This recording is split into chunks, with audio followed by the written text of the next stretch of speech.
ಶ್ರೀಗುರುಭ್ಯೋ ನಮಃ ಹರಿ ಓಂ.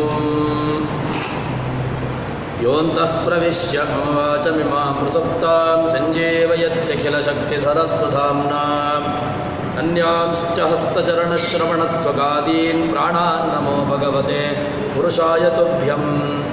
ಭವತಿ ತನುಭಾವಾದೇಡಮೋ ಕೋಪಿ ವಾಗ್ಮೀ ಜಡಮತಿರಪಿ ಜಂತುರ್ಜಾಯತೆ ಪ್ರಾಜ್ಞಮೌಲಿಃ. ಸಕಲವಚನಚೇತೋ ದೇವತಾ ಭಾರತೀ ಸಾ ಮಮ ವಚಸಿ ಧತ್ತಾಂ ಸನ್ನಿಧಿಂ ಮಾನಸೇ ಚ. ತಪೋ ವಿದ್ಯಾಭಿರತ್ಯಾದಿ ಸದ್ಗುಣೋ ಘಾಕರಾನಹಂ ವಾದಿರಾಜಗುರೂನ್ ವಂದೇ ಹಯಗ್ರೀವಪದಾಶ್ರಯಾನ್. ಪೂಜ್ಯಾಯ ರಾಘವೇಂದ್ರಾಯ ಸತ್ಯಧರ್ಮರತಾಯ ಚ ಭಜತಾಂ ಕಲ್ಪವೃಕ್ಷಾಯ ನಮತಾಂ ಕಾಮಧೇನವೇ. ಬ್ರಹ್ಮಚರ್ಯ ಹರಿಪ್ರೇತಿ ಸವಿದ್ಯಾವಾದಶಾಲಿನಃ ಇಷ್ಟದಾನ್ ಕಷ್ಟಹರ್ತೃನ್ನಃ ವಿದ್ಯಾಮಾನ್ಯಾನ್ ಮುನೀನ್ ನುಮಃ. ಶ್ರೀಗುರುಭ್ಯೋ ನಮಃ. ಧರ್ಮಕ್ಷೇತ್ರೇ ಕುರುಕ್ಷೇತ್ರೇ ಸಮವೇತಾಯುತ್ಸವಃ. ಮಾಮಕಾಃ ಪಾಂಡವಾಶ್ಚೈವ ಕಿಮಕುರ್ವತ ಸಂಜಯ. ಶ್ರೀಗುರುಭ್ಯೋ ನಮಃ ಹರಿ ಓಂ. ಭಗವಂತ ವೈಶ್ವಾನರಾಗ್ನಿಯಾಗಿ ಎಲ್ಲ ಪ್ರಾಣಿಗಳ ದೇಹದಲ್ಲಿ ಆಶ್ರಯವನ್ನು ಪಡ್ಕೊಂಡಿದ್ದಾನೆ. ಆದ್ದರಿಂದ ಭಗವಂತನಿಗೆ ವೈಶ್ವಾನರ ಅಂತಲ ಹೆಸರು. ಸೇವ ಅಗ್ನಿಸ್ಥಿತ ವಿಷ್ಣುನಾಮ್ನ ವೈಶ್ವಾನರ ಸದಾ. ಅವನು ವೈಶ್ವಾನರಾಗ್ನಿಯಾಗಿ ಸಮಸ್ತ ಜೀವರಾಶಿಗಳ ದೇಹದಲ್ಲಿ ಇರೋದರಿಂದಾಗಿ ಅವನನ್ನು ವೈಶ್ವಾನರ ಅಂತ ಕರೀತಾರೆ. ಎಲ್ಲ ಜೀವರಾಶಿಗಳಿಗೂ ಕೂಡ ಮುಖ್ಯವಾಗಿ ಭಗವಂತ ಉಪಜೀವ್ಯ ಅಂತ ಅನಿಸಿಕೊಂಡಿದ್ದಾನೆ ಅಂತ ಹೇಳಿದರು. ತದನಂತರದಲ್ಲಿ ಭಗವಂತ ಎಲ್ಲಿದ್ದಾನೆ ಅಂತ ಪ್ರಶ್ನೆಗೆ ಉತ್ತರವನ್ನು ಹೇಳ್ತಾ ಇದ್ದಾರೆ.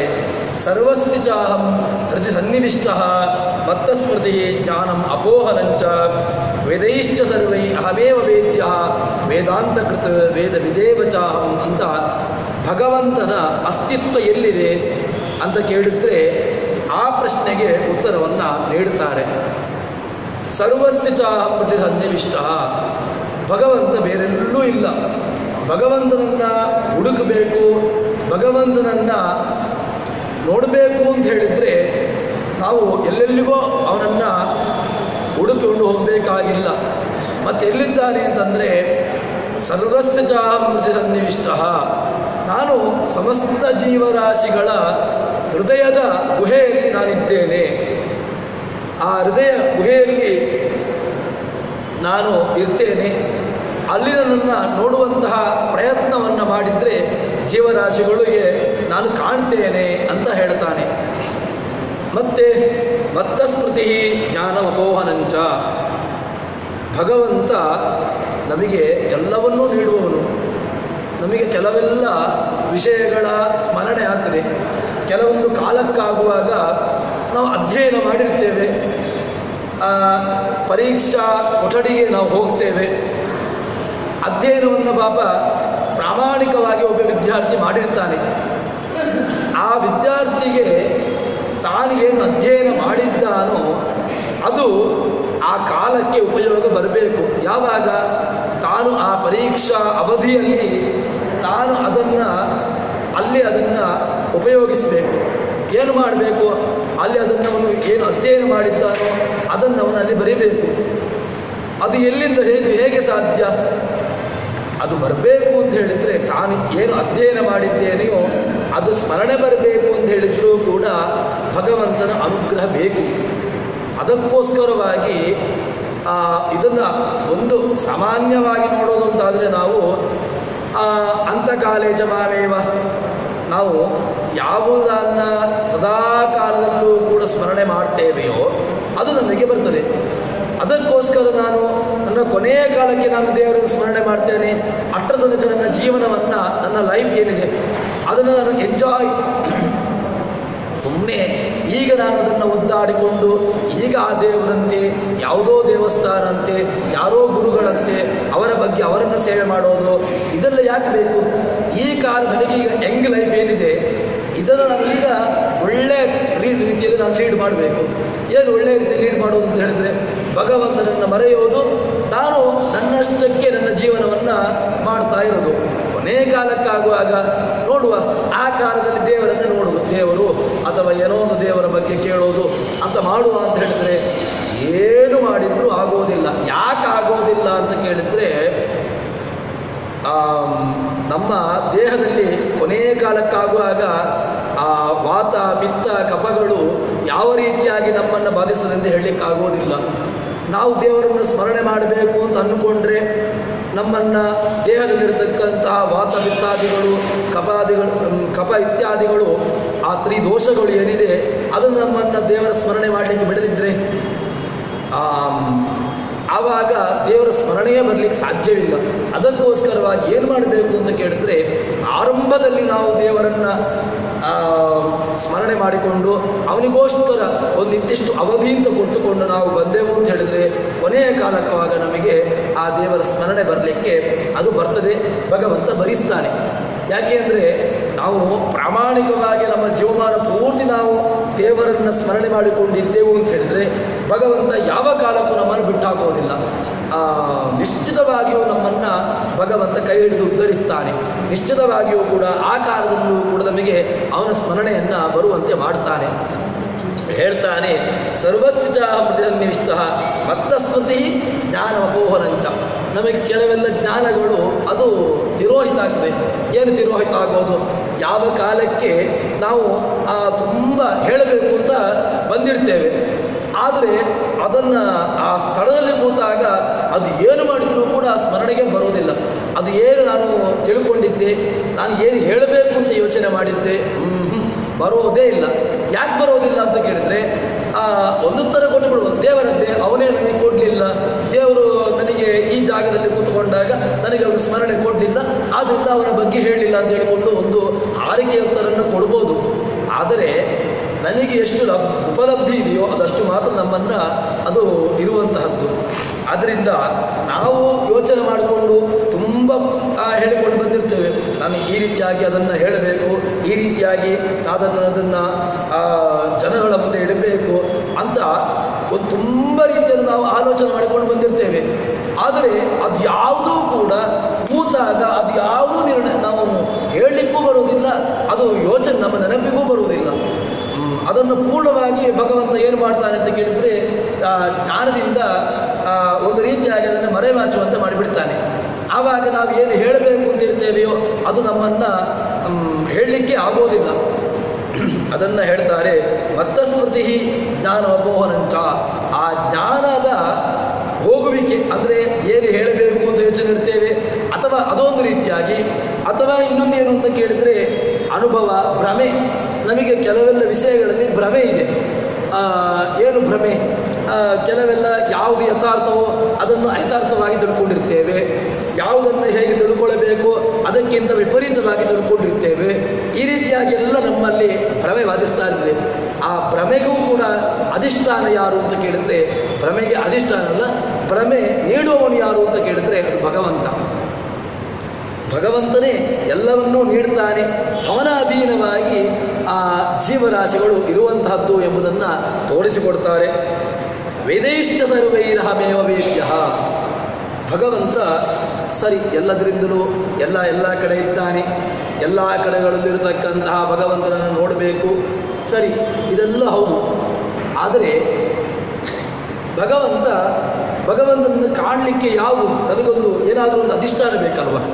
ಈಗ ಭಗವಂತನ ನೋಡಬೇಕು ಅಂತ ಹೇಳಿದರೆ ಯಾವುದರಿಂದ ತಿಳ್ಕೊಳ್ಳಿಕ್ಕೆ ಏನಾದರೂ ಒಂದು ಸಾಧನಗಳು ಉಂಟಾ ಅಂತ ಕೇಳಿದ್ರೆ ಮುಖ್ಯವಾಗಿರತಕ್ಕಂತಹ ಭಗವಂತನನ್ನು ತಿಳ್ಕೊಳ್ಳಬೇಕು ಅಂತ ಹೇಳಿದರೆ ಮುಖ್ಯವಾಗಿರತಕ್ಕಂತಹ ಸಾಧನ ಯಾವುದು ಅಂತ ಕೇಳಿದರೆ ವೇದಗಳನ್ನು ನಾವು ಸರಿಯಾಗಿ ಅದನ್ನು ಅಧ್ಯಯನ ಮಾಡಿದೆವು ಅಂತ ಹೇಳಿದರೆ ಭಗವಂತ ನಮಗೆ ಕಾಣ್ತಾನೆ ಅಂತ ಹೇಳಿದರೆ ಇವತ್ತು ವೇದಾಧ್ಯಯನ ಶುರು ಮಾಡಿದೆ, ನಾಳೆಗೆ ಭಗವಂತ ಕಾಣಬೇಕು ಹಾಗಲ್ಲ.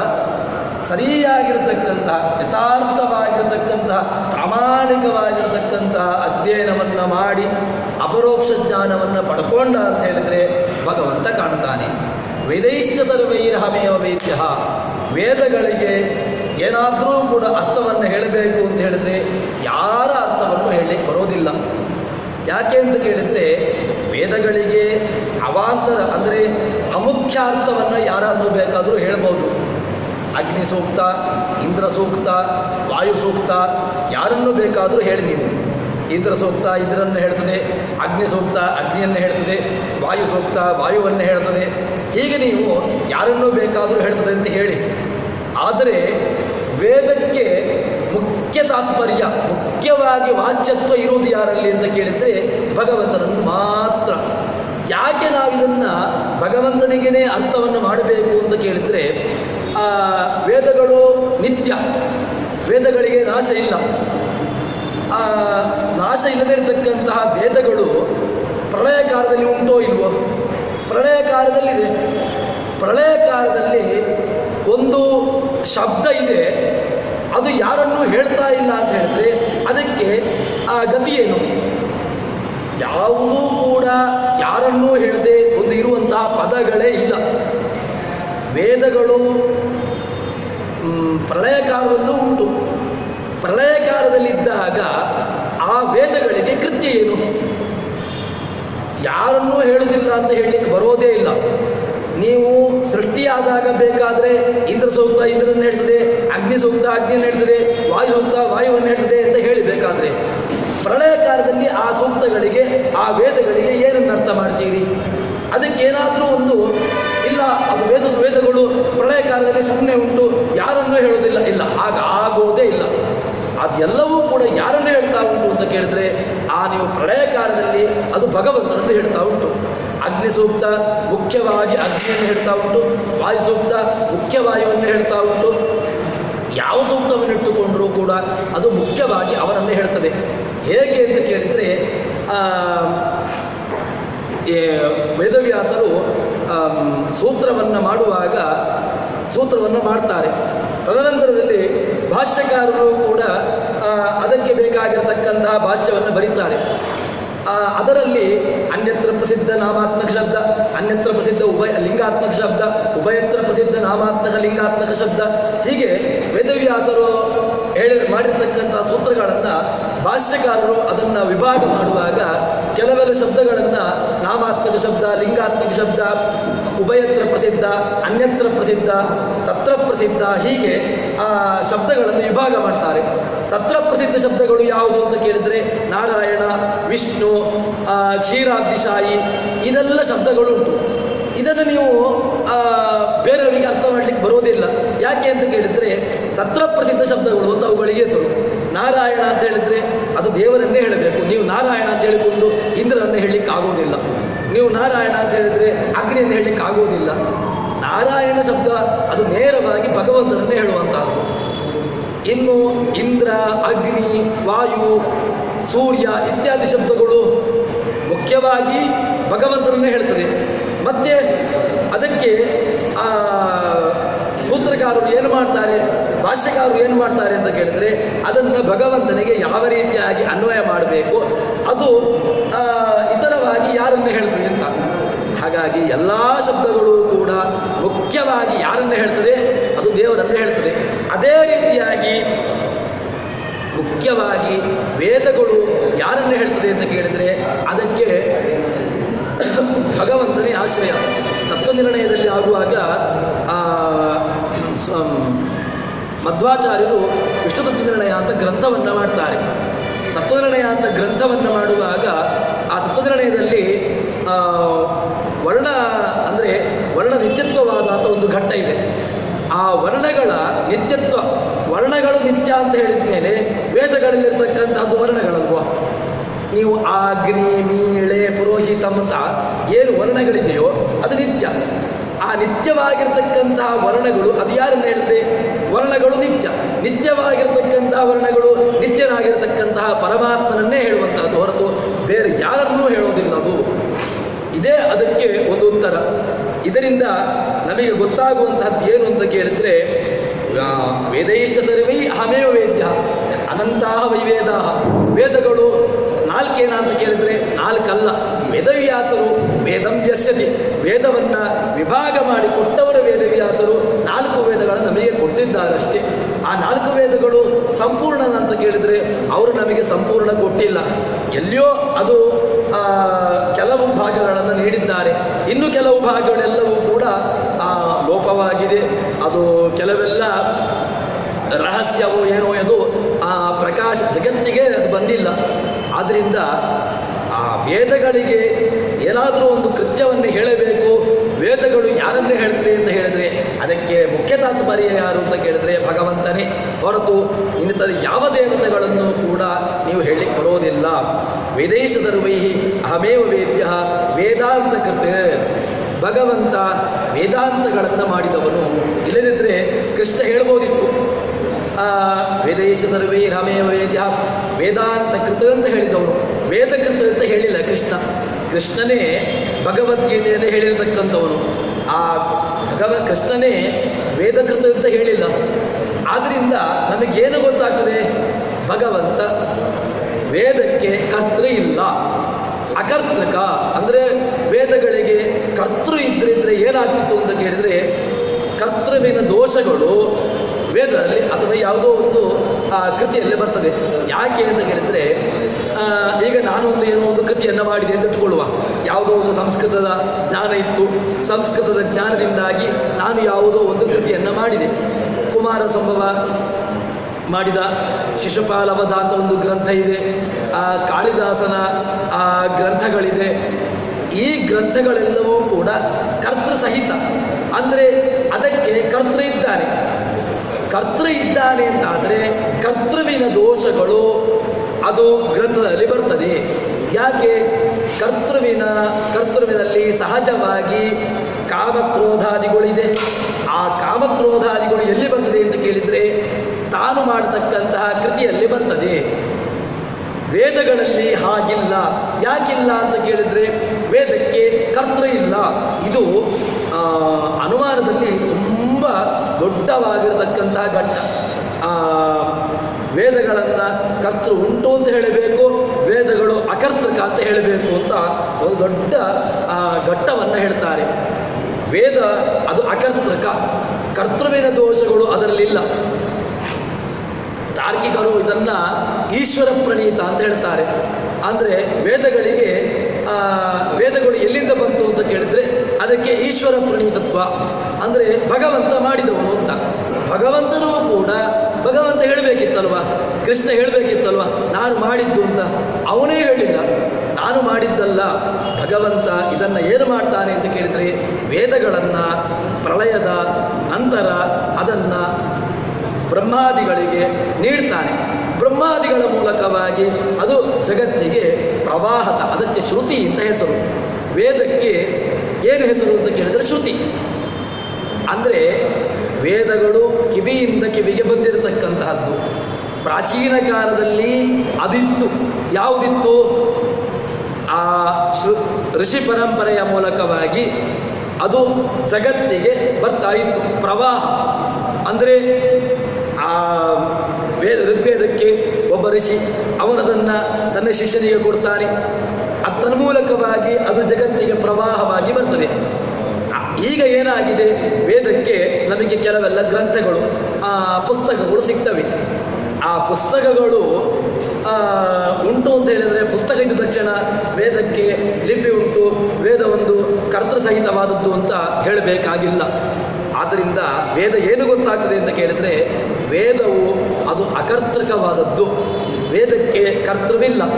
ಕರ್ತೃವಿಲ್ಲವಾದ್ರಿಂದಾಗಿ ಅದು ಭಗವಂತ ತನ್ನ ಇಡೀ ಆ ಸೃಷ್ಟಿಯ ಆದಿಕಾಲದಲ್ಲಿ ಅದನ್ನು ಬ್ರಹ್ಮಾದಿಗಳಿಗೆ ನೀಡ್ತಾನೆ. ಬ್ರಹ್ಮಾದಿಗಳ ಮೂಲಕವಾಗಿ ಜಗತ್ತಿಗೆ ಅದನ್ನು ಬರುವಂತೆ ಮಾಡ್ತಾನೆ.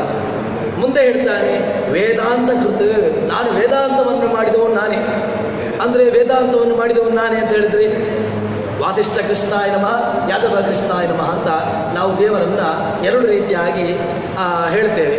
ವಾಸಿಷ್ಠ ಕೃಷ್ಣ ಅಂತ ಹೇಳಿದರೆ ವೇದವ್ಯಾಸರು ಏನು ಮಾಡ್ತಾರೆ?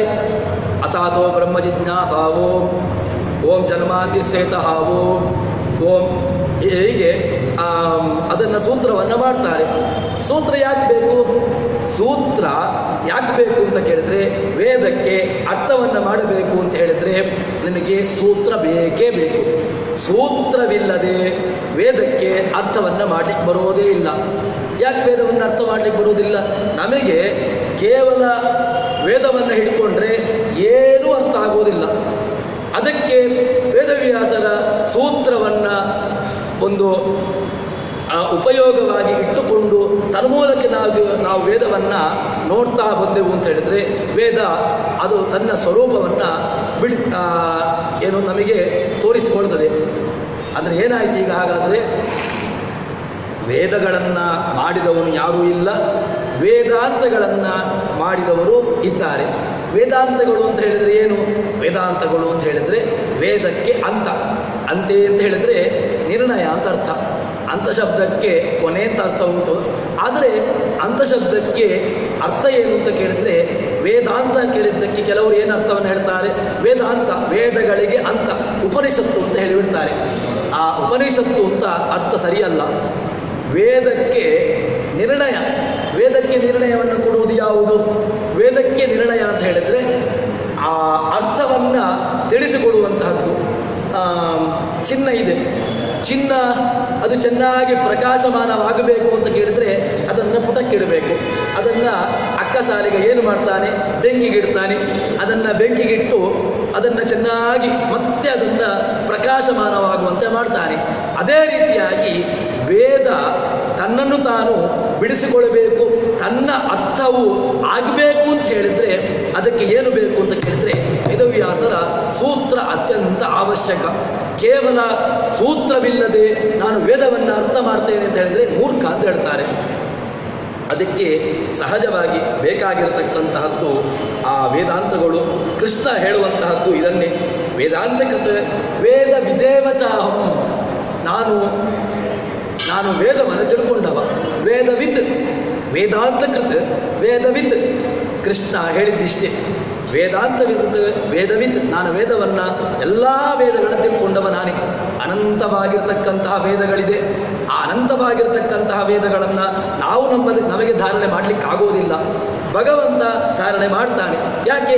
ಸರ್ವಜ್ಞ ಸರ್ವೋತ್ತಮನಾದ್ರಿಂದಾಗಿ ಭಗವಂತ ಧಾರಣೆ ಮಾಡ್ತಾನೆ. ಭಗವಂತ ಅದನ್ನು ಎಲ್ಲವನ್ನೂ ಕೂಡ ಮಾಡಲಿಕ್ಕೆ ಸಾಮರ್ಥ್ಯ ಉಂಟು. ಇದನ್ನು ಕೃಷ್ಣ ಹೇಳುವಂತಹದ್ದು ವೇದಾಂತಕೃತ ವೇದ ವಿದೇವಚಾಹಂ. ವೇದಾಂತ ಶಬ್ದಕ್ಕೆ ಅದನ್ನು ಹೇಳ್ತಾರೆ ವೇದ ನಿರ್ಣಯಾತ್ಮಕ ಮೀಮಾಂಸಾ. ವೇದಗಳಿಗೆ ನಿರ್ಣಯವನ್ನು ನೀಡುವಂತಹದ್ದು ಅದು ಮೀಮಾಂಸಾ ಶಾಸ್ತ್ರ, ಬ್ರಹ್ಮಮೀಮಾಂಸಾ ಶಾಸ್ತ್ರ. ಮೀಮಾಂಸಾ ಶಾಸ್ತ್ರ ಅಂತ ಹೇಳಿದ್ರೆ ಅಥಾತೋ ಬ್ರಹ್ಮ ಜಿಜ್ಞಾಸ, ಬ್ರಹ್ಮನ ಜಿಜ್ಞಾಸೆಯನ್ನು ಮಾಡಬೇಕು. ಯಾರು ಬ್ರಹ್ಮ? ಬ್ರಹ್ಮ ಶಬ್ದಕ್ಕೆ ಎಲ್ಲೆಲ್ಲಿಯೋ ಪ್ರಯೋಗಗಳಿದೆ. ಬ್ರಹ್ಮ ಶಬ್ದಕ್ಕೆ ಜೀವ ಅಂತ ಅರ್ಥ ಇದೆ. ಬ್ರಹ್ಮ ಶಬ್ದಕ್ಕೆ ಚತುರ್ಮುಖ ಬ್ರಹ್ಮ ಅಂತ ಅರ್ಥ ಇದೆ. ಬ್ರಹ್ಮ ಶಬ್ದಕ್ಕೆ ಬೇರೆ ಇನ್ನಿತರ ಶಬ್ದಗಳು ಇದು ಅಲ್ಲಿ ಪ್ರಯೋಗ ಇದೆ. ಯಾರು ಬ್ರಹ್ಮ ಅಂತ ಕೇಳಿದರೆ ಬ್ರಹ್ಮ ಶಬ್ದಕ್ಕೆ ಅದು ಚತುರ್ಮುಖ ಬ್ರಹ್ಮನೂ ಅಲ್ಲ, ಜೀವನೂ ಅಲ್ಲ. ಯಾರು ಕೇಳಿದರೆ ಬ್ರಹ್ಮ ಅಂತ ಹೇಳಿದರೆ ಇಡೀ ಜಗತ್ತನ್ನು ಜನ್ಮಾದಿಗಳನ್ನು ನೀಡುವವನು ಬ್ರಹ್ಮ. ಯಾರು ಜನ್ಮಾದಿಗಳನ್ನು ನೀಡುವವನು? ಜಗತ್ತಿಗೆ ಜನ್ಮಾದಿಗಳನ್ನು ನೀಡುವವನು ಬ್ರಹ್ಮ, ಅದು ಭಗವಂತ ಅಂತ. ಹೀಗೆ ನಮಗೆ ತುಂಬ ಅಗ್ನಿ, ವಾಯು, ಇನ್ನಿತರ ಯಾವ ಶಬ್ದಗಳನ್ನು ಇಟ್ಟುಕೊಂಡರೂ ಕೂಡ ಸೂರ್ಯ, ಎಲ್ಲ ಶಬ್ದಗಳು ಕೂಡ ಮುಖ್ಯವಾಗಿ ಯಾರನ್ನು ಹೇಳ್ತದೆ ಅಂತ ಕೇಳಿದರೆ ಅದು ಭಗವಂತನನ್ನು. ಉಳಿದಂತು ನಮಗೆ ಉಳಿದಂತಹ ಎಲ್ಲ ಶಬ್ದಗಳು ಕೂಡ ಅವರಿಗೆ ಕರೀಲಿಕ್ಕೆ ಮಾತ್ರ. ಅವರನ್ನು ಕರಿಬೇಕಲ್ವ? ಇಂದ್ರ ಅಂತ ಕರಿಬೇಕು, ಅಗ್ನಿ ಅಂತ ಕರಿಬೇಕು. ಭಗವಂತನ ಹೆಸರನ್ನು ಅವರನ್ನು ಇಟ್ಕೊಂಡಿದ್ದಾರೆ. ಅದಕ್ಕೋಸ್ಕರ ನಮ್ಮ ಪ್ರಾಚೀನರು ನಮಗೆಲ್ಲ ನಾಮಕರಣವನ್ನು ಮಾಡುವಾಗ ಏನು ಮಾಡ್ತಾ ಇದ್ರು ಅಂತ ಕೇಳಿದರೆ ಭಗವಂತನ ಸ್ಮರಣೆ ಬರಲಿ ಅಂತ ಹೇಳಿಕೊಂಡು ಆ ನಾಮಕರಣ ಎಂಬ ಸಂಸ್ಕಾರ ಏನಿತ್ತು ಅದನ್ನು ವೈದಿಕವಾಗಿ ವೇದೋಕ್ತವಾಗಿ ಮಾಡ್ತಾ ಇದ್ರು. ಅವರಿಗೆ ಭಗವಂತನ ಸ್ಮರಣೆ ಬರ್ತಾ ಇರಲಿ, ಅವನನ್ನು ಕರೆಯುವವನಿಗೂ ಕೂಡ ಭಗವಂತನ ಸ್ಮರಣೆ ಆಗಲಿ ಅಂತ ತನ್ಮೂಲಕವಾಗಿ ಭಗವಂತನ ಒಂದು ನಾಮ ಉಚ್ಚಾರಣೆ ಆದರೂ ಆಗ್ತದಲ್ವ. ಹರಿ ಅಂತ ಕರೆಯೋದು, ವಿಠ್ಠಲ ಅಂತ ಕರೆಯೋದು, ಹೀಗೆ ಬೇರೆ ಬೇರೆ ಹೆಸರುಗಳನ್ನು ಕರೆದಾಗ ಏನಾಗ್ತದೆ ಅಂತ ಕೇಳಿದರೆ ತನ್ಮೂಲಕವಾಗಿ ಭಗವಂತನ ಸ್ಮರಣೆ ಆಗ್ತದೆ. ಯಾವುದ್ಯಾವುದೋ ಹೆಸರುಗಳನ್ನು ಇಟ್ಟುಕೊಂಡು ಆವಾಗ ಅದರಿಂದ ಯಾವುದೇ ರೀತಿಯಾಗಿರ್ತಕ್ಕಂತಹ ಪುರುಷಾರ್ಥವೂ ಇಲ್ಲ, ಅದರಿಂದ ಭಗವಂತನ ಸ್ಮರಣೆಯಂತೂ ಆಗೋದೇ ಇಲ್ಲ. ಅದಕ್ಕೋಸ್ಕರ ನಮಗೆ ಆ ನಾಮಕರಣ ಇದು ಕೂಡ ಅತ್ಯಂತ ಅವಶ್ಯಕ ಅಂತ ಗೊತ್ತಾಗ್ತದೆ. ತದನಂತರದಲ್ಲಿ ಕೃಷ್ಣ ಹೇಳ್ತಾನೆ, ದ್ವಾವಿಮೌ ಪುರುಷೋ ಲೋಕೆ ಶರಶ್ಚ ಅಕ್ಷರ ಏವ ಚ ಶರಃ ಸರ್ವಾಣಿ ಭೂತಾನಿ ಕೂಟಸ್ಥಃ ಅಕ್ಷರ ಉಚ್ಯತೆ. ಇಬ್ಬರಿದ್ದಾರೆ ಜಗತ್ತಿನಲ್ಲಿ ಇರತಕ್ಕಂಥವ್ರು ಇಬ್ಬರೇ. ಏನಿಬ್ಬರೇ? ನಾನು ಬ್ರಹ್ಮ ಇಬ್ಬರೇ ಅಂತ ಹೇಳಿದರೆ, ನಾನು ದೇವರು ಅಂತ ಹೇಳಿದಾಗಿದೆ, ನಾನೊಬ್ಬ ದೇವರು ಒಬ್ಬ, ಇಬ್ಬರೇ ಅಂತ ಹೇಳಿದರೆ ಅದ್ವೈತ ತತ್ವವಾಗುತ್ತಲ್ವ ಅಂತ ಹೇಳಿದರೆ, ಕ್ಷರ ಅಕ್ಷರ ಇಬ್ಬರೇ ಇರುವಂತಹದ್ದು. ಒಂದು ನಾಶ ಹೊಂದುವವರು, ಒಂದು ನಾಶ ಹೊಂದದೇ ಇರುವವರು. ಇಬ್ಬರೇ ಜಗತ್ತಿನಲ್ಲಿ ಇರುವವರು ಯಾರು? ನಾವೆಲ್ಲ ನಾಶ ಹೊಂದುವವರು, ನಾಶ ಹೊಂದದೇ ಇರುವವರು ಒಬ್ಬ ಇದ್ದಾನೆ, ಅವನು. ಭಾವ ಅಭಾವ. ಆಚಾರ್ಯ ಮಧ್ವರು ಇದರಲ್ಲಿ ತತ್ವಸಂಖ್ಯಾನದಲ್ಲಿ ಹೇಳುವಾಗಲೂ ಕೂಡ ಸ್ವತಂತ್ರಂ ಅಸ್ವತಂತ್ರಂಚ ದ್ವಿವಿಧಂ ತತ್ವಮಿಷ್ಯತೆ, ಹೀಗೆ ಸ್ವತಂತ್ರ ತತ್ವ ಅಸ್ವತಂತ್ರ ತತ್ವ ಅಂತ ಹೇಳ್ತಾರೆ. ಭಾವ ಅಭಾವ ಅಂತ ಹೇಳಿಕೊಂಡು ಅದನ್ನು ವಿಭಾಗ ಮಾಡಿಬಿಡ್ತಾರೆ. ಇಲ್ಲಿ ಈಗ ಕೃಷ್ಣ ಹೇಳುವಾಗ ಏನು ಹೇಳ್ತಾನೆ ಅಂತ ಕೇಳಿದ್ರೆ, ಶರ ಅಕ್ಷರ ಎರಡಿದ್ದಾರೆ, ಇಬ್ಬರಿದ್ದಾರೆ. ಪುರುಷರು ಅಂತ ಹೇಳಿದರೆ ಪುರುಷೇತೆ. ಪುರುಷ ಅಂತ ಹೇಳಿದರೆ ಕೇವಲ ಗಂಡಸು ಅಂತ ಹೇಳಿದ ಅರ್ಥ ಅಲ್ಲ. ಪುರುಷೇತೆ ಯಾರೆಲ್ಲ ಈ ಪಟ್ಟಣದಲ್ಲಿದ್ದಾರೋ ಅವರೆಲ್ಲರೂ ಕೂಡ ಪುರುಷರೇ. ಲಕ್ಷ್ಮೀದೇವಿಯನ್ನ ಪುರುಷ ಅಂತ ಕರೀತಾರೆ. ಅವಳು ಮಹಾಪುರುಷ ಭಗವಂತ. ಪುರುಷ ಶಬ್ದ ವಾಚ್ಯ ಲಕ್ಷ್ಮೀದೇವಿಯೂ ಆಗ್ತಾಳೆ. ಆ ಲಕ್ಷ್ಮೀದೇವಿಯನ್ನ ಪುರುಷ ಶಬ್ದ ವಾಚ್ಯ ಹೇಳಿದ ಮೇಲೆ ನಾವು ಕೂಡ ಪುರುಷ ಶಬ್ದ ವಾಚ್ಯರೇ. ಪುರುಷೇತೆ ಏನು? ಈ ಪಟ್ಟಣದಲ್ಲಿ ನಾವಿದ್ದೇವೆ. ಏನು ಈ ಪಟ್ಟಣದಲ್ಲಿ? ಇದೊಂದು ಪಟ್ಟಣ. ಇದರಲ್ಲಿ ಒಳಗಿದ್ದಾನೆ ಒಬ್ಬ ಜೀವರಾಶಿ, ಒಬ್ಬ ಇದ್ದಾನೆ. ಅವನು ಒಂದು ದಿವಸ ಹೊರಡ್ತಾನೆ ಅಂತ ಹೇಳಿದರೆ ಅವನು ನಾಶ ಹೊಂದ್ತಾನೆ, ಕ್ಷರ. ಇನ್ನೊಂದು ಅಕ್ಷರ, ಅದು ಲಕ್ಷ್ಮೀದೇವಿ ಅದನ್ನು ಬಿಡಿಸ್ತಾಳೆ. ಕ್ಷರಃ ಸರ್ವಾಣಿ ಭೂತಾನಿ, ಒಂದೇ ಮಾತಿನಲ್ಲಿ ಹೇಳಿಬಿಡ್ತಾನೆ, ಸರ್ವಾಣಿ ಭೂತಾನಿ ಕ್ಷರಃ. ಯಾವುದೆಲ್ಲ ಭೂತಗಳಿದೆಯೋ ಎಲ್ಲ ಭೂತಗಳು ಕೂಡ ನಾಶ ಹೊಂದುತ್ತವೆ. ನೀವು ಯಾವ ಭೂತಗಳನ್ನು ಇಟ್ಕೊಳ್ಳಿ ಬೇಕಾದರೆ, ಪಂಚಭೂತಗಳನ್ನು ಇಟ್ಕೊಳ್ಳಿ ಅಥವಾ ಇನ್ನಿತರ ಯಾವ ಭೂತಗಳನ್ನು ಇಟ್ಟುಕೊಂಡರೂ ಕೂಡ ಎಲ್ಲ ಭೂತಗಳು ಕೂಡ ಅದು ನಾಶ ಹೊಂದುತ್ತವೆ. ನಾಶ ಹೊಂದದೇ ಇರತಕ್ಕಂತಹ ಒಂದು ಭೂತ ಉಂಟು, ಅದು ಮಹಾಭೂತ. ಅದು ಎಲ್ಲಿ ಉಂಟು ಅಂತ ಕೇಳಿದರೆ ವಿಷ್ಣು ಸಹಸ್ರನಾಮದಲ್ಲಿ ಹೇಳ್ತದೆ. ಅದು ಮಹಾಭೂತ. ಯಾಕೆ ಭಗವಂತ ಮಹಾಭೂತ ಅಂತ ಕೇಳಿದರೆ, ಈ ಎಲ್ಲ ಭೂತಗಳನ್ನು ಅವನು ನಿಯಮನೆ ಮಾಡ್ತಾನೆ, ನಿಯಂತ್ರಣ ಮಾಡ್ತಾನೆ. ಆದ್ದರಿಂದಾಗಿ ಭಗವಂತ ಮಹಾಭೂತ. ಭೂತಿ ಏನು? ಭೂತ ಅಂತ ಹೇಳಿದರೆ ಭೂತಿ ಯಾರಿಗೆ ಸತ್ವ, ಯಾರಿಂದಾಗಿ ನಮ್ಮಲ್ಲಿ ಇರುವಿಕೆ ಇದೆಯೋ ಅದು ಅವನಿಂದ. ಆದ್ದರಿಂದ ನಾವೆಲ್ಲರೂ ಕೂಡ ಭೂತಗಳು. ಏನು ನಮಗೆ ಇರುವಿಕೆ ಉಂಟ? ಈಗ ನಾವೀಗ ಇದ್ದೇವೆ. ಇಲ್ಲ ಅಂತ ಹೇಳಿದರೆ ಹೀಗಿರ್ತೇವಾ? ಇದನ್ನು ಹೊರಗಡೆ ಕಳಿಸಬೇಕಾಗ್ತದೆ.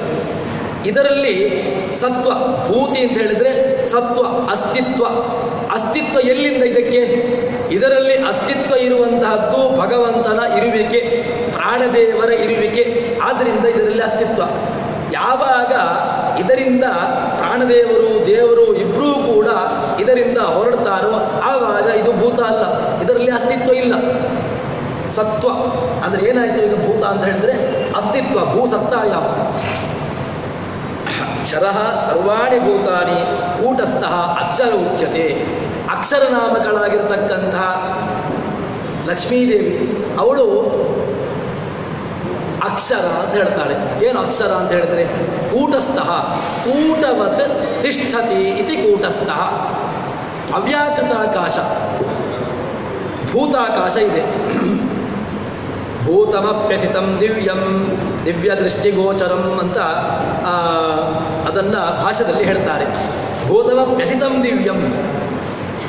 ಆ ಅವ್ಯಾಕೃತ ಆಕಾಶ ಅದು ಲಕ್ಷ್ಮೀದೇವಿಯಿಂದ ಅಭಿಮನ್ಯಮಾನವಾಗಿರತಕ್ಕಂತಹದ್ದು. ಭೂತಮಪ್ಯಸಿತಂ ದಿವ್ಯಂ, ಅದಕ್ಕೆ ಬಣ್ಣವನ್ನು ಹೇಳ್ತಾರೆ ಅಸಿತ ಅಂತ. ಆ ಅಸಿತವಾಗಿರತಕ್ಕಂತಹ ಆಕಾಶ ಅದು ಯಾರಿಂದ ಅಭಿಮನ್ಯಮಾನವಾಗಿದೆ? ಅದು ಲಕ್ಷ್ಮೀದೇವಿಯಿಂದ ಅಭಿಮನ್ಯಮಾನವಾಗಿರತಕ್ಕಂತಹದ್ದು. ಆ ಲಕ್ಷ್ಮೀದೇವಿಯಿಂದ ಅಭಿಮನ್ಯಮಾನವಾಗಿರತಕ್ಕಂತಹ ಆ ಏನು ಆಕಾಶ ಇದೆ ಅವಳು ಅಕ್ಷರ ನಾಮಕಳು. ನಕ್ಷಿಯ ನಾವು ಅಕ್ಷರ ಅಂತ ಹೇಳ್ತೇವೆ. ಏನು ಅಕ್ಷರ? ರೀಂಗ ಕ್ಷಯೆ, ಇದು ನಾಶ ಹೊಂದುತ್ತದೆ. ಅಕ್ಷರ ಅವಳಿಗೆ ಯಾವತ್ತೂ ನಾಶ ಇಲ್ಲ. ಭಗವಂತ ಲಕ್ಷ್ಮೀದೇವಿ ಅಕ್ಷರ ತನಿಸಿಕೊಳ್ತಾಳೆ. ಕೂಟಸ್ಥ ಅಕ್ಷರ ಉಚ್ಯತೆ. ಸರಿ, ಇಬ್ಬರಾಯಿತು. ನಿಮ್ಮ ದೇವರು ಇದರಲ್ಲಿ ಎಲ್ಲಿ ಬಂದ? ನೀವು ಹೇಳಿದ್ದು ಯಾರನ್ನು? ಈಗ ಇಬ್ಬರನ್ನೇ ಹೇಳಿದ್ರಿ. ಒಂದು ನಾಶ ಹೊಂದತಕ್ಕಂತಹ ಕೆಟಗರಿ ಬಂತು, ನಾಶ ಹೊಂದದೇ ಇರತಕ್ಕಂತಹ ಕೆಟಗರಿ ಬಂತು. ಈಗ ಇದರಲ್ಲಿ ದೇವರಿಲ್ಲಲ್ಲ, ದೇವರು ಎಲ್ಲಿ ಕೇಳಿದರೆ ಹೇಳ್ತಾರೆ ಉತ್ತಮ ಪುರುಷ ಸ್ವನ್ಯ. ಅವನು ಈ ಎರಡೂ ಕೆಟಗರಿಯಲ್ಲೂ ಸೇರೋದಿಲ್ಲ. ಯಾಕೆ? ನಾಶ ಹೊಂದುವ ಜೀವರಾಶಿಯಲ್ಲೂ ಇಲ್ಲ, ಅಥವಾ ಅಕ್ಷರಳಾಗಿರ್ತಕ್ಕಂತಹ ಲಕ್ಷ್ಮೀದೇವಿಯ ಕೆಟಗರಿಯೂ ಅಲ್ಲ. ಅವನು ಇದರ ಎರಡಕ್ಕಿಂತಲೂ ಕೂಡ ಮೀರಿ ನಿಂತವನು. ಉತ್ತಮ ಪುರುಷ ಸ್ವನ್ಯ, ಅವನು ಅನ್ಯ. ಯಾರು ಅನ್ಯ? ಭಗವಂತ. ಉತ್ತಮ ಪುರುಷ ಸ್ವನ್ಯ. ಅವನನ್ನು ಏನು ಅಂತ ಕರೀತಾರೆ? ಪರಮಾತ್ಮ. ಭಗವಂತ ಪರಮಾತ್ಮ. ಪರಮಾತ್ಮ ಏನು? ಪರಮಾತ್ಮ ಶ್ರೇಷ್ಠನಾಗಿರತಕ್ಕಂತಹ ಆತ್ಮ. ಆತ್ಮ ಅಂತ ಹೇಳಿದರೆ ಸ್ವಾಮಿ. ನಮಗೆ ಯಾರು ಸ್ವಾಮಿ? ನಮಗೆ ಭಗವಂತನೇ ಸ್ವಾಮಿ. ನಾವು ಯಾರ್ಯಾರನ್ನೋ ಸ್ವಾಮಿ ಸ್ವಾಮಿ ಸ್ವಾಮಿ ಅಂತ ಹೇಳಿಕೊಂಡು ಒದ್ದಾಡ್ತೇವೆ. ಇವರು ಸ್ವಾಮಿ, ಅವರು ಸ್ವಾಮಿ. ನಮಗೆ ಯಾರೂ ಸ್ವಾಮಿ ಅಲ್ಲ. ಭಗವಂತನೇ ಜಗತ್ತಿಗೆ ಸ್ವಾಮಿ. ಇಡೀ ಜಗತ್ತಿನ ಆಗು ಹೋಗುಗಳನ್ನು ಮಾಡುವವನು, ನಿಯಂತ್ರಣದಲ್ಲಿಟ್ಟುಕೊಳ್ಳುವವನು ಯಾರು? ಅದು ಭಗವಂತ. ಆದ್ದರಿಂದ ಭಗವಂತನೇ ನಮಗೆ ಅತ್ಯಂತ ಮುಖ್ಯವಾಗಿರ್ತಕ್ಕಂತಹ ಸ್ವಾಮಿ. ಸಚ್ಚಿದಾನಂದ ಆತ್ಮೀತಿ ಮಾನುಷೈ ಸುರೇಶ್ವರಿ ಯಥಾಕ್ರಮಂ ಬಹುಗುಣೈ ಬ್ರಹ್ಮಣ ತ್ವಕಿಲೈರ್ಗುಣೈ. ಭಾಷ್ಯದ ಮಾತು ಏನು? ಭಾಷ್ಯದ ಮಾತು ಸತ್, ಚಿತ್, ಆನಂದ, ಆತ್ಮ. ಇದು ನಾಲ್ಕನ್ನು ನೀನು ಉಪಾಸನೆ ಮಾಡಬೇಕು. ಸತ್, ಚಿತ್, ಆನಂದ, ಆತ್ಮ ಐತಿ. ಸಚ್ಚಿದಾನಂದ ಆತ್ಮ ಐತಿ. ಮಾನುಷೈಸು ಸುರೇಶ್ವರೈಹಿ. ಮನುಷ್ಯರು ಹಾಗೂ ದೇವತೆಗಳು ಇವರಿಬ್ಬರೂ ಕೂಡ ಈ ನಾಲ್ಕು ಗುಣಗಳನ್ನು ಉಪಾಸನೆ ಮಾಡಬೇಕು. ಇನ್ನು ಬ್ರಹ್ಮದೇವರಿಗೆ ಏನು ಉಪಾಸನೆ ಮಾಡಬೇಕು? ಬ್ರಹ್ಮಣಾತು ಅಖಿಲೈರ್ಗುಣೈ. ಭಗವಂತ ಎಲ್ಲ ಗುಣಗಳಿಂದಲೂ ಕೂಡ ತುಂಬಿದವನು, ಎಲ್ಲ ಗುಣಪೂರ್ಣನು ಅಂತ ಯಾರು ಉಪಾಸನೆ ಮಾಡಬೇಕು ಅಂತ ಹೇಳಿದರೆ ಚತುರ್ಮುಖ ಬ್ರಹ್ಮ ಉಪಾಸನೆ ಮಾಡಬೇಕು. ಸಚ್ಚಿದಾನಂದ ಆತ್ಮೇತಿ ಮಾನುಷೈ ಸುರೇಶ್ವರೈ ಯಥಾಕ್ರಮಂ ಬಹುಗುಣೈ. ನಾವು ಉಳಿದಂತಹ ದೇವತೆಗಳು ಎಲ್ಲರೂ ಕೂಡ ಅವರವರ ಯೋಗ್ಯತಾನುಸಾರವಾಗಿ ಅವರು ಗುಣಗಳಿಂದ ಭಗವಂತ ಗುಣಪೂರ್ಣ ಅಂತ ಉಪಾಸನೆ ಮಾಡೋದಿದ್ದೇ ಇದೆ. ಯಾಕೆ ಅಂದರೆ ಗುಣಪೂರ್ಣ ಅಂತ ಹೇಳಿದರೆ ನಮಗೆ ಗೊತ್ತಾಗೋದಿಲ್ಲ. ಏನೋ ಒಂದು ಭಗವಂತ ಗುಣಗಳಿಂದ ಪೂರ್ಣನಾಗಿದ್ದಾನೆ, ಸರಿ. ಆದರೆ ಆ ಪ್ರತ್ಯೇಕವಾಗಿರ್ತಕ್ಕಂತಹ ಗುಣಗಳನ್ನು ಚಿಂತನೆ ಮಾಡುವಂತಹದ್ದು ಅದು ತುಂಬ ಮೇಲ್ಮಟ್ಟದ ಚಿಂತನೆ. ಸತ್ ಅಂತ ಹೇಳಿಕೊಂಡು ಚಿಂತನೆ ಮಾಡುವುದು. ಭಗವಂತ ಸತ್ಸ್ವರೂಪ, ಭಗವಂತ ಚಿತ್ಸ್ವರೂಪ, ಭಗವಂತ ಆನಂದ ಸ್ವರೂಪ, ಭಗವಂತ ಆತ್ಮಸ್ವರೂಪ. ಏನು ಆತ್ಮ? ಸ್ವಾಮಿ. ಭಗವಂತ ಆತ್ಮ ಅಂತ ಉಪಾಸನೆ ಮಾಡು. ನಾವು ಇದೆಲ್ಲವನ್ನು ಕೂಡ ನಮಗೆ ಮಾಡಲಿಕ್ಕೆ ಆಗೋದಿಲ್ಲ. ಯಾಕೆ? ನಾವು ಭಗವಂತ ಸತ್ತು ಅಂತ ಹೇಳ್ಬೋದು, ಆನಂದ, ನಿರ್ದುಷ್ಟ, ಹೀಗೆ ನಾವು ಉಪಾಸನೆ ಮಾಡ್ಬೋದು, ಕೇಳ್ಬೋದು. ಆದರೆ ನಮ್ಮಿಂದ ಉಪಾಸನೆ ಮಾಡೋದು ಬಹಳ ಕಷ್ಟ, ಅದು ಒಳಗಿನದ್ದು. ಆದರೆ ಬ್ರಹ್ಮದೇವರು ಏನು ಮಾಡ್ತಾರೆ ಅಂತ ಕೇಳಿದರೆ, ಬ್ರಹ್ಮದೇವರು ಎಲ್ಲ ಗುಣಗಳನ್ನು ಕೂಡ ಉಪಾಸನೆ ಮಾಡ್ತಾರಂತೆ. ಯಾಕೆ? ಅವರಿಗೆ ಸಾಮರ್ಥ್ಯ ಇದೆ. ಮುಂದೆ ಆ ವಾಯು ಪದವಿಯನ್ನು ಅಲಂಕರಿಸತಕ್ಕಂತಹ ಆ ಬ್ರಹ್ಮದೇವರು ಹೌದು ಮುಂದೆ ಮೋಕ್ಷವನ್ನು ಪಡೆಯತಕ್ಕಂಥವರು ಈಗಿನ ವಾಯುದೇವರು ಬ್ರಹ್ಮ ಪದವಿಯನ್ನು ಅಲಂಕರಿಸ್ತಾರೆ. ಆ ಬ್ರಹ್ಮದೇವರು ಭಗವಂತನ ಅತ್ಯದ್ಭುತವಾಗಿರ್ತಕ್ಕಂತಹ ಗುಣಗಳನ್ನು ಚಿಂತನೆ ಮಾಡ್ತಾರೆ. ಅದು ಅವರಿಗೆ ಸಾಮರ್ಥ್ಯ ಇದೆ. ನಾವು ಆ ರೀತಿಯಾಗಿ ಉಪಾಸನೆ ಮಾಡಲಿಕ್ಕಾಗುವುದಿಲ್ಲ. ಆದ್ದರಿಂದ ಏನು ಮಾಡ್ಬೋದು? ಭಗವಂತನಲ್ಲಿ ಗುಣಗಳನ್ನು ಚಿಂತನೆ ಮಾಡ್ಬೋದಷ್ಟೇ. ಉತ್ತಮ ಲೋಕತ್ರಯಮಾವಿಶ್ಯಾಕ್ಷರ. ಇನ್ನೂ ಹೇಳ್ತಾರೆ ಪರಮಾತ್ಮ, ಅವನನ್ನು ಪರಮಾತ್ಮ ಅಂತ ಹೇಳ್ತಾರೆ. ತದನಂತರ ಏನು? ಯೋ ಲೋಕತ್ರಯಮಾವಿಶ್ಯ ಬಿಭರ್ತಿ ಅವ್ಯಯ ಈಶ್ವರ. ಭಗವಂತ ಈ ಲೋಕಗಳನ್ನು ವ್ಯಾಪಿಸ್ತಾನೆ. ಭಗವಂತ ಇಡೀ ಲೋಕಗಳನ್ನು ವ್ಯಾಪಿಸ್ತಾನೆ ಅಂತ ಹೇಳಿದರೆ ಇಡೀ ಲೋಕಗಳನ್ನು, ಲೋಕತ್ರಯ, ಭೂಲೋಕ, ಭೋರ್ಲೋಕ, ಸ್ವರ್ಲೋಕ, ಮಹೋಲೋಕ ಅಂತ ಇಟ್ಕೊಂಡ್ರೆ ಆಯಿತು, ಅಥವಾ ಸ್ವರ್ಗ ಈ ರೀತಿಯಾಗಿ ಇಟ್ಕೊಂಡ್ರೂ ಆಯಿತು. ಇಡೀ ಲೋಕಗಳನ್ನು ಸ್ವಯಂ ಆವಿಶ್ಯ ಒಳಗಡೆ ಹೋಗಿ ಹೊರಗಿನಿಂದ ಎಲ್ಲ ರೀತಿಯಿಂದಲೂ ಕೂಡ ಭಗವಂತ ಅದನ್ನು ಧಾರಣೆ ಮಾಡ್ತಾನೆ. ನಾವು ನಿನ್ನೆ ನೋಡಿದ್ವಿ, ಭಗವಂತ ಕೂರ್ಮರೂಪನಾಗಿ ತದನಂತರದಲ್ಲಿ ಇನ್ನೊಂದು ರೂಪದಿಂದ ಅಂಧರ ಪರ್ವತದ ಒಳಗೆ, ಇನ್ನೊಂದು ರೂಪದಿಂದ ಆ ವಾಸುಕಿಯ ಒಳಗೆ, ಇನ್ನೊಂದು ಬೇರೆ ಬೇರೆ ರೂಪಗಳಿಂದ ದೇವತೆಗಳ ಒಳಗೆ, ಇನ್ನೂ ಕೆಲವು ರೂಪಗಳಿಂದ ದೈತ್ಯರ ಒಳಗೆ, ಹೀಗೆ ಬೇರೆ ಬೇರೆ ಅವ ರೂಪಗಳನ್ನು ತೆಗೆದುಕೊಂಡ. ಅದು ಒಂದು ರೀತಿಯಾಗಿ. ಅಥವಾ ಇನ್ನೂ ಮತ್ಸ್ಯ, ಕೂರ್ಮ, ವರಾಹ, ನರಸಿಂಹ, ವಾಮನ ರೂಪಗಳನ್ನು ತೆಗೆದುಕೊಂಡಿದ್ದಾನೆ. ಏನು ಅವನಿಗೆ ಉಪಯೋಗದಿಂದ ತೆಗೆದುಕೊಂಡಂತ, ತಾನು ಲೀಲಾಜಾಲವಾಗಿ ಅದನ್ನು ತೆಗೆದುಕೊಳ್ಳುತ್ತಾನೆ. ಭಗವಂತ ಅದನ್ನು ಹೇಳ್ತಾರೆ, ಯೋ ಲೋಕತ್ರಯಮಾವಿಶ್ಯ, ಇಡೀ ಲೋಕಗಳನ್ನು ತಾನು ಒಳಗೆ ಹೋಗಿ ಇಡ್ತಾನೆ. ಇಲ್ಲಿ ಒಂದು ಸಹಜ ಪ್ರಶ್ನೆ, ನೀವು ಭಗವಂತ ಲೋಕತ್ರಯಗಳನ್ನು ವ್ಯಾಪಿಸಿಕೊಂಡ, ಸರಿ, ಓಕೆ, ಆಯ್ತು, ಒಪ್ಪಿಕೊಳ್ಳುವ. ಉದಾಹರಣೆ ಏನು ಮಾಡ್ತಾರೆ ಅಂತ ಕೇಳಿದರೆ, ಈಗ ಒಂದು ಮನೆಗೆ ಬೆಂಕಿ ಬಿತ್ತು. ಮನೆಗೆ ಬೆಂಕಿ ಬಿದ್ದಾಗ ಅದಕ್ಕೆ ಒಳಗಿರತಕ್ಕಂತಹ ವ್ಯಕ್ತಿ ಸಾಯ್ಬೇಕಲ್ವ? ಯಾಕೆ ಅಂತ ಕೇಳಿದರೆ, ಅವನು ಒಳಗಿದ್ದಾನೆ, ಮನೆಗೆ ಬೆಂಕಿ ಬಿತ್ತು. ಮನೆಗೆ ಬೆಂಕಿ ಬಿದ್ದಾಗ ಅವನು ಒಳಗಿರತಕ್ಕಂಥ ವ್ಯಕ್ತಿ ಸಾಯಬೇಕು. ಅದೇ ರೀತಿಯಾಗಿ ಭಗವಂತ ಏನು ಹೇಳ್ತಾ ಇದ್ದೀರಿ ನೀವೀಗ? ಇಡೀ ಲೋಕತ್ರಯಮಾವಿಶ್ಯ, ಇಡೀ ಲೋಕಗಳನ್ನು ವ್ಯಾಪಿಸಿಕೊಂಡಿದ್ದಾನೆ ಅಂತ ಹೇಳಿದ್ರಿ. ನೀವೇನು ಹೇಳ್ತಾ ಇದ್ರಿ? ಮತ್ತೆ ಮುಂದೆ ಏನು ಹೇಳ್ತೀರಿ? ಈ ಎಲ್ಲ ಲೋಕಗಳಿಗೆ ನಾಶ ಉಂಟು ಅಂತ ಹೇಳ್ತೀರಿ. ಈ ಲೋಕಗಳಿಗೆ ನಾಶ ಉಂಟು ಅಂತ ಹೇಳ್ತೀರಿ. ಆ ಎಲ್ಲ ಲೋಕಗಳ ಒಳಗೆ ಭಗವಂತನಿದ್ದಾನೆ ಅಂತ ಹೇಳ್ತೀರಿ. ಲೋಕಕ್ಕೆ ನಾಶವಾದಾಗ ನಿಮ್ಮ ಭಗವಂತನೂ ಕೂಡ ಸಾಯಬೇಕಲ್ವ? ನಿಮ್ಮ ಭಗವಂತನೂ ಕೂಡ ನಾಶ ಆಗಬೇಕಲ್ವ? ಅವನಿಗೇನು ಗತಿ ಏನು ಅಂತ ಹೇಳಿದರೆ, ಇಲ್ಲ, ಆ ರೀತಿಯಾಗಿ ಕಲ್ಪನೆ ಮಾಡಬೇಡಿ. ಯಾಕೆ? ಯೋ ಲೋಕತ್ರಯಮಾವಿಶ್ಯ ಬಿಭರ್ತಿ, ಅವನು ಇಡೀ ಲೋಕಗಳನ್ನು ಧಾರಣೆ ಮಾಡ್ತಾನೆ. ಧಾರಣೆ ಮಾಡಿಕೊಂಡು ಏನು ಮಾಡ್ತಾನೆ? ಅವ್ಯಯ, ತನಗೆ ನಾಶವನ್ನು ತಂದುಕೊಳ್ಳುವುದಿಲ್ಲ. ಏನು ಉದಾಹರಣೆ ಅಂತ ಕೇಳಿದರೆ, ಈಗ ಒಂದು ಯಾವುದೋ ಒಂದು ರಹಸ್ಯವಾಗಿ ವಿದ್ಯೆಯನ್ನು, ಅಗ್ನಿಸ್ತಂಭನ ವಿದ್ಯೆಯನ್ನು ಪಡೆದುಕೊಂಡವನಿದ್ದಾನೆ. ಆ ಅಗ್ನಿಸ್ತಂಭನ ವಿದ್ಯೆಯನ್ನು ಪಡೆದುಕೊಂಡವ ಅವನ ಮನೆಗೆ ಬೆಂಕಿ ಬಿದ್ದಾಗ ಆ ಅಗ್ನಿಯನ್ನು ಸ್ತಂಭನೆ ಮಾಡಿ ತಾನು ಹೊರಕ್ಕೆ ಬರ್ತಾನಲ್ವ? ಅವನಿಂದ ಆ ಸಾಮರ್ಥ್ಯ ಇತ್ತಲ್ವ? ಅವನು ಹೊರಕ್ಕೆ ಬಂದಲ್ವ? ಇಲ್ಲಿ ದೃಷ್ಟಾಂತ ಉಂಟಲ್ವ ಅಂತ ಹೇಳಿದರೆ, ಅಲ್ಲಿ ಅದೊಂದು ಲೌಕಿಕ ದೃಷ್ಟಾಂತ.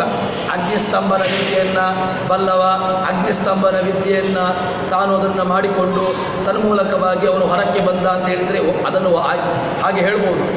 ಆದರೆ ನಮ್ಮ ಭಗವಂತ ಯಾವುದೋ ಒಂದು ಸ್ತಂಭನ ವಿದ್ಯೆಯನ್ನು ಮಾಡಿಕೊಂಡು ಆ ಅಗ್ನಿಯನ್ನು ಸ್ತಂಭನೆ ಮಾಡಿ ತನ್ಮೂಲಕವಾಗಿ ತನಗೆ ಉಳಿವನ್ನು ಮಾಡಬೇಕು ಅಂತ ಅವನಿಗೆ ಅವನ ಗ್ರಾಚಾರ. ಹಾಗಿಲ್ಲ. ಇಡೀ ಭಗವಂತ ಏನು ಅಂತ ಕೇಳಿದರೆ, ಎಲ್ಲವನ್ನೂ ಕೂಡ ತನ್ನನ್ನೇ ಹತೋಟಿಯಲ್ಲಿ ಇಟ್ಟಿದ್ದರಿಂದಾಗಿ ಯಾವುದೂ ಕೂಡ ಅವನ ನಿಯಮದಲ್ಲೇ ಇರುವಂತಹದ್ದು.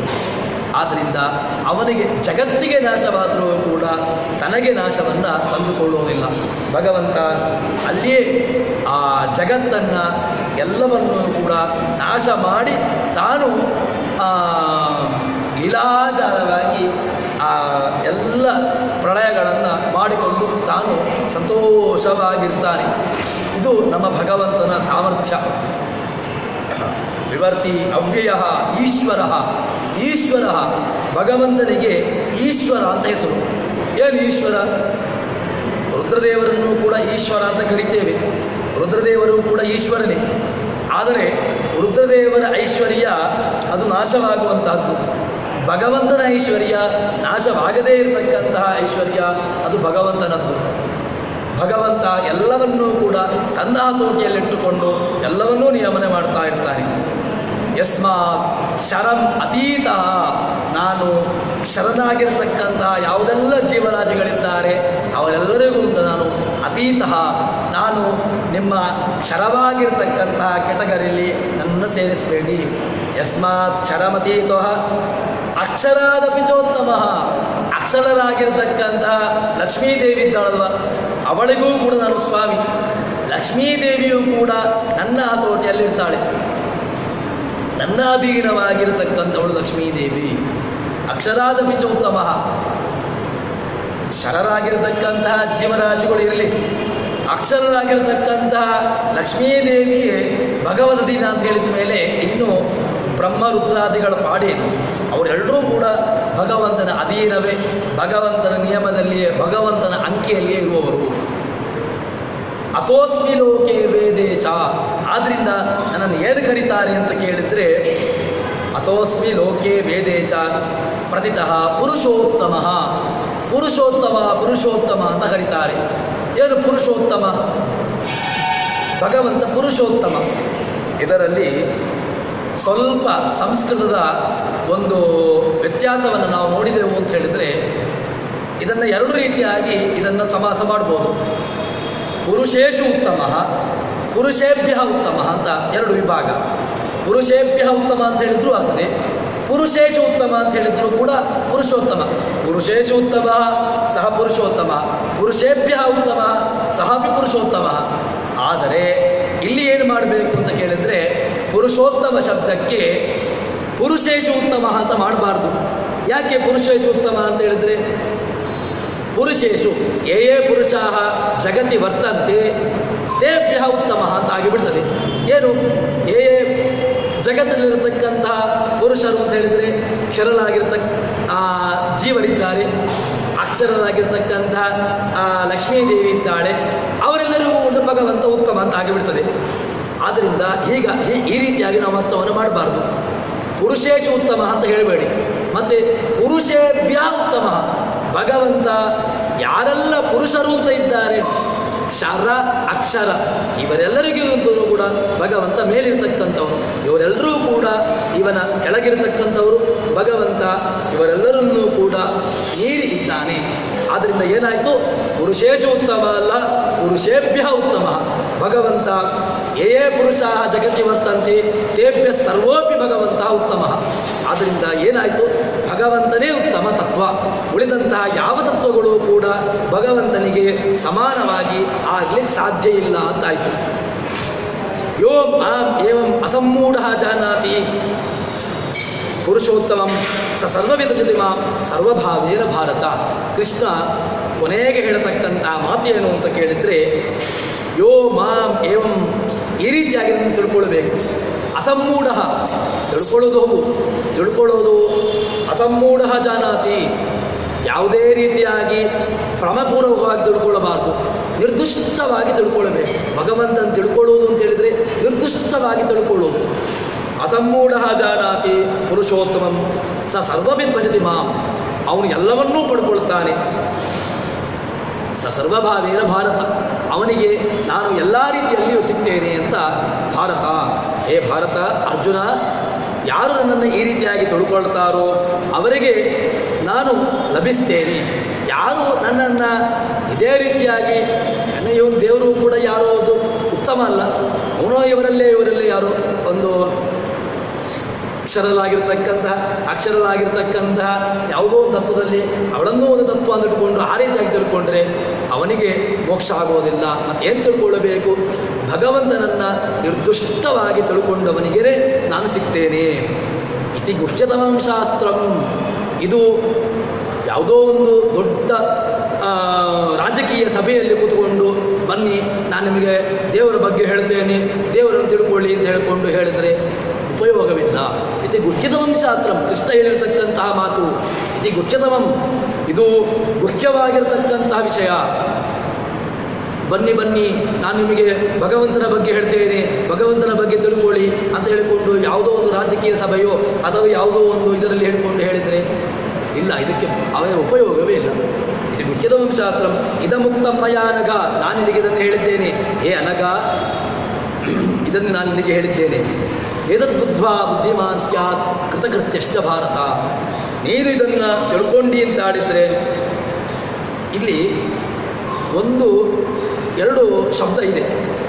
ಏತದ್ ಬುದ್ಧ್ವಾ ಬುದ್ಧಿಮಾನ್ ಸ್ಯಾತ್.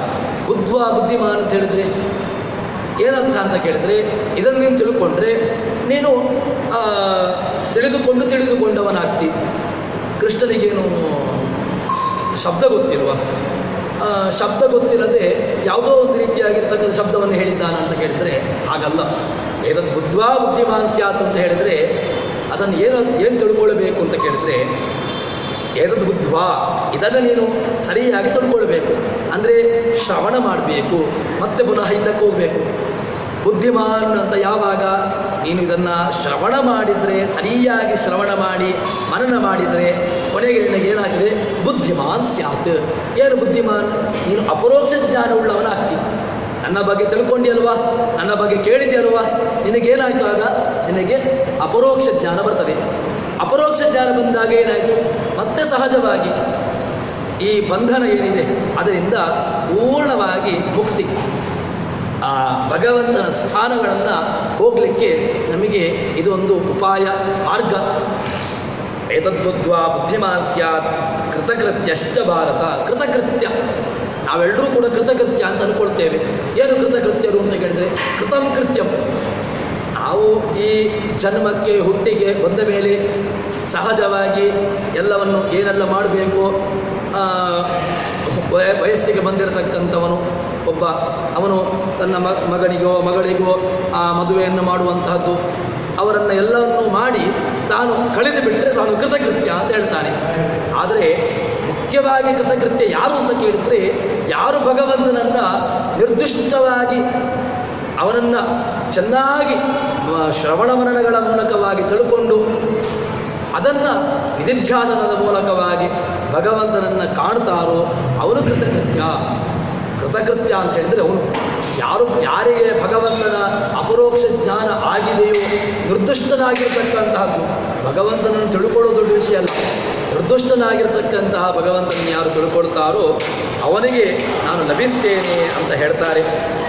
ಪ್ರಜಾಪತಿಮುಖಾ ಸರ್ವಜೀವಾ ಶರಃ ಅಕ್ಷರಃ ಪುರುಷೋ ವೈ ಪ್ರಧಾನಂ ಸದುತ್ತಮಂ ಜಾನ್ಯಮುದಾಹರಂತಿ ಜಾಲಾಜಾಲಂ ಮಾತರಿಶ್ವಾನಮೇಕಂ. ಭಗವಂತನನ್ನು ಸರಿಯಾಗಿ ಯಾರು ತಿಳ್ಕೊಳ್ತಾರೋ ಅವನಿಗೆ ಎಲ್ಲರಿಗೂ ಕೂಡ ಈ ಏನು ನಮ್ಮ ಶರೀರ ಇದೆ ಆ ಶರೀರ ಹೋಗಿ ಕೊನೆಗೆ ನಮಗೆ ಭಗವಂತನ ಪ್ರಾಪ್ತಿಯಾಗ್ತದೆ ಅಂತ ಹೇಳುವಲ್ಲಿ 15ನೇ ಅಧ್ಯಾಯವನ್ನು ಮುಗಿಸ್ತಾರೆ. ನಾಳೆ ಸೇರಿದಾಗ ಮುಂದಿನ ಭಾಗವನ್ನು ನೋಡೋಣ ಅಂತ ಹೇಳುವಲ್ಲಿ ಇವತ್ತಿನ ಪ್ರವಚನವನ್ನು ಶ್ರೀಕೃಷ್ಣಾರ್ಪಣಮಸ್ತು. ಸರ್ವಣ ಸಂಪೂರ್ಣ ಸರ್ವದೋಷ ವಿವರ್ಜಿತ ಪ್ರಿಯತಾನ್ ಪ್ರಿತೇವಾಲಂ ವಿಷ್ಣುರ್ಮೇ ಪರಮಸ್ವೃತ್. ಶ್ರೀಕೃಷ್ಣಾರ್ಪಣಮಸ್ತು.